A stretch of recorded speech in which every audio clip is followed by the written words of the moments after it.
જંબુસર અને ઉમરા રોડના નવનિર્માણ કાર્યનું ખાતમુહૂર્ત જંબુસર આમોદ વિસ્તારના ધારાસભ્ય ડી.કે. સ્વામીજીના વરદ હસ્તે કરવામાં આવ્યું હતું। આ વિકાસ કાર્ય વિસ્તારના લોકોને વધુ સારી કનેક્ટિવિટી પૂરી પાડશે। આ પ્રસંગે તાલુકા પંચાયત પ્રમુખ, જંબુસર તાલુકા ભાજપ પ્રમુખ અને પૂર્વ મહામંત્રી, જંબુસર શહેર પ્રમુખ, જંબુસર દૂધધારા ડિરેક્ટર સહિત મોટી સંખ્યામાં ભારતીય જનતા પાર્ટીના કાર્યકરો અને સ્થાનિક આગેવાનો ઉત્સાહભેર ઉપસ્થિત રહ્યા હતા।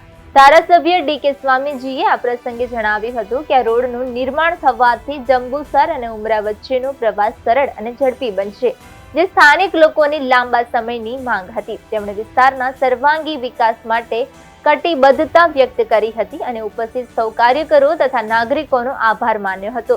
આ રોડનું ખાતમુહૂર્ત થતાં જ વિસ્તારના લોકોમાં આનંદની લાગણી છવાઈ ગઈ હતી। તેમણે ધારાસભ્ય તથા રાજ્ય સરકારનો આભાર માન્યો હતો। જંબુસર થી કાવી તરફ જતો સ્ટેટ હાઈવે નો રોડ, જેમાં જંબુસર થી ઉમરા સુધીના રોડનું આરસીસી નું આજે ખાતમુહૂર્ત કરવામાં આવ્યું। જે ખાતમુહૂર્તની અંદર ભારતીય જનતા પાર્ટીના જંબુસર નગરપાલિકાના પ્રમુખ તેમજ આમોદ અને જંબુસર તાલુકાના પ્રમુખ તેમજ મહામંત્રીઓ તેમજ ભારતીય જનતા પાર્ટીના સૌ કાર્યકર્તાઓ, જંબુસર નગરપાલિકાના ચૂંટાયેલા સૌ સભ્યોએ હાજર રહી આ ખાતમુહૂર્તની અંદર ભાગ લીધો।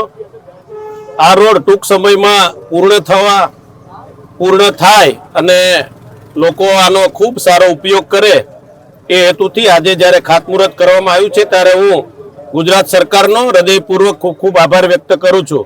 આ રોડ લગભગ 10 કરોડ જેટલી મોટી રકમનો આરસીસી નો રોડ બનવા જઈ રહ્યો છે, ત્યારે આજે આ જંબુસરમાં સરસ મજાનું ખાતમુહૂર્તનો કાર્યક્રમ રાખવામાં આવ્યો।